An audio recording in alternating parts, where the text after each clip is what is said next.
Bonjour à tous. Aujourd'hui, on plonge au cœur d'un mécanisme d'une complexité assez folle, celui du système reproducteur masculin. Alors, comment ça marche concrètement? C'est ce qu'on va explorer ensemble. On va décortiquer cette petite merveille d'ingénierie biologique. Alors, voilà le plan. D'abord, on va voir comment une seule conception peut avoir un double usage. Ensuite, on se penchera sur ce que j'appelle la merveille hydraulique. Vous allez voir, c'est fascinant. Puis, direction le microscope pour parler fertilité. Et on terminera en reliant tout ça à la santé globale. C'est parti. On attaque donc avec cette idée de conception à double usage. C'est vraiment l'un des aspects les plus bluffants du système. Comment la nature a-t-elle pu, en quelque sorte, optimiser une seule structure pour deux fonctions aussi distinctes que l'élimination et la reproduction? C'est ce qu'on va regarder. Bon, pour commencer, jetons un œil à la vue d'ensemble. Ce qu'il faut bien comprendre, c'est que ce n'est pas juste une série d'organes posés les uns à côté des autres. Non, c'est une véritable équipe qui bosse en parfaite synchronisation. On a les testicules qui sont un peu les usines de production, puis la prostate, les vésicules séminales qui, elles, ajoutent les fluides. Bref, chaque élément a son rôle et c'est cette synergie qui fait que tout fonctionne. Et c'est là qu'on touche au génie du truc, sa dualité. Deux missions, deux fonctions vitales, mais qui n'ont rien à voir l'une avec l'autre. La miction d'un côté et la copulation de l'autre. Le tout géré par la même structure. C'est un exemple assez incroyable d'optimisation biologique. Allez, on zoome un peu, on va voir ce qui se passe à l'intérieur.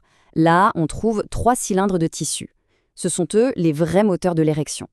On a les deux corps caverneux sur le dessus et en dessous, le corps spongieux. Son rôle à lui, protéger le canal de l'urètre. C'est vraiment l'interaction entre ces trois-là qui est la clé de tout le mécanisme. Ok, on a vu les pièces du puzzle. Maintenant, comment est-ce que ça s'assemble? Comment fonctionne ce moteur? Eh bien, on entre dans ce que l'on pourrait appeler une merveille hydraulique. C'est une sorte de balai parfaitement réglé entre les nerfs et les vaisseaux sanguins, pour un résultat, on va le voir, assez spectaculaire. Ce tableau, il illustre parfaitement cette répartition des tâches. D'un côté, les corps caverneux, imaginez-les comme des éponges haute technologie qui se gorgent de sang pour obtenir une rigidité maximale. Leur paroi, la tunique albuginée, est super épaisse, super fibreuse pour ça. De l'autre côté, le corps spongieux, lui, est beaucoup plus souple. Son but, ce n'est pas la rigidité, c'est de rester un peu mou pour protéger l'urètre et s'assurer que le canal reste ouvert. Deux fonctions bien distinctes mais totalement complémentaires. Alors, comment ça se passe concrètement? En fait, c'est un processus en 4 temps. D'abord, il y a un signal chimique, l'oxyde nitrique, qui est libéré. Ça va dire aux muscles lisses de se détendre. Du coup, les artères se dilatent et hop, le sang peut s'engouffrer et remplir tous les petits espaces. Et l'étape cruciale, la 4e, c'est que ce gonflement va venir comprimer les veines de sortie. C'est un peu comme pincer un tuyau d'arrosage. L'eau ne peut plus sortir. Le sang est piégé, la pression monte, et voilà le travail. Et cette comparaison visuelle est juste parfaite pour comprendre. Regardez à gauche, l'état de repos, tout est contracté. Et maintenant, à droite, la transformation est radicale. Les espaces sont complètement gorgés de sang et on voit bien comment les veines de sortie sont littéralement écrasées contre la paroi. C'est ce blocage mécanique qui est vraiment au centre de tout le phénomène.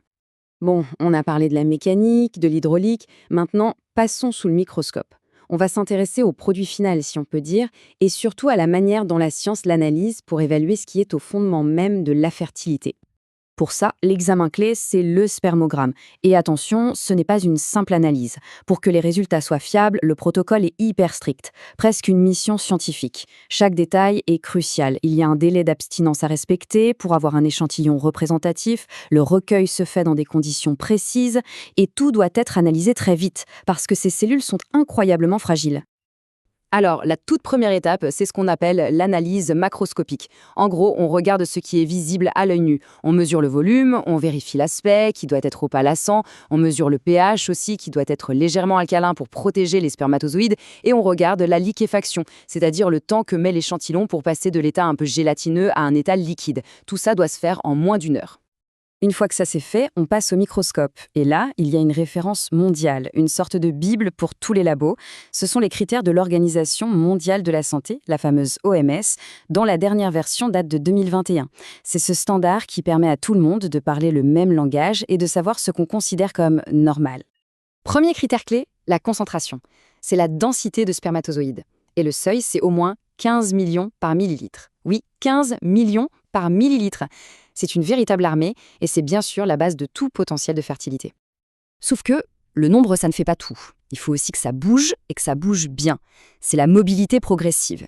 Le critère, c'est que plus de 32% d'entre eux doivent être capables d'avancer, de progresser de manière efficace. C'est un peu leur GPS intégré pour atteindre leur cible. Et enfin, troisième pilier, la morphologie, leur forme. Et là, attention, le chiffre est assez surprenant. Pour qu'un échantillon soit considéré comme normal, il suffit d'avoir 4% de spermatozoïdes avec une forme parfaite. Juste 4%. Ça montre à quel point les critères de sélection de la nature sont drastiques. Bien sûr, l'analyse ne se résume pas toujours à ces 3 grands chiffres. Parfois, il faut aller plus loin, mener l'enquête. On peut faire ce qu'on appelle une spermoculture, par exemple. Là, on va chercher la présence de bactéries, d'une infection, parce qu'une simple infection peut parfois tout chambouler et avoir un impact majeur sur la fertilité. Allez, pour finir, on prend un peu de recul, on sort du labo. Parce que tous ces mécanismes, tous ces chiffres qu'on vient de voir, en fait, ils ne sont pas dans une bulle. Ils sont le reflet d'un état de santé beaucoup plus global. Et c'est important de voir comment tout ça est connecté. Et cette santé, eh bien, elle peut être impactée dès la naissance. Il existe des conditions congénitales, des variations anatomiques. Par exemple, ce qu'on voit ici, l'hypospadias ou l'épispadias, c'est quand l'ouverture de l'urètre n'est pas tout à fait à sa place normale. Et ça, évidemment, ça peut avoir des conséquences à la fois sur la fonction urinaire et reproductrice. Ça montre bien l'importance d'une bonne construction de départ. Et cette phrase, elle résume tout. L'exploration du sperme, ce n'est pas juste un test de plus. C'est une véritable fenêtre ouverte sur la biologie de la fertilité. C'est l'outil indispensable pour comprendre et potentiellement pour agir. Et on va se quitter sur cette question.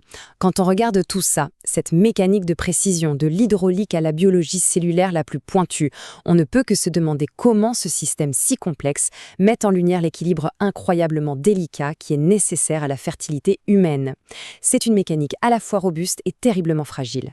De quoi réfléchir. Merci d'avoir suivi cette analyse.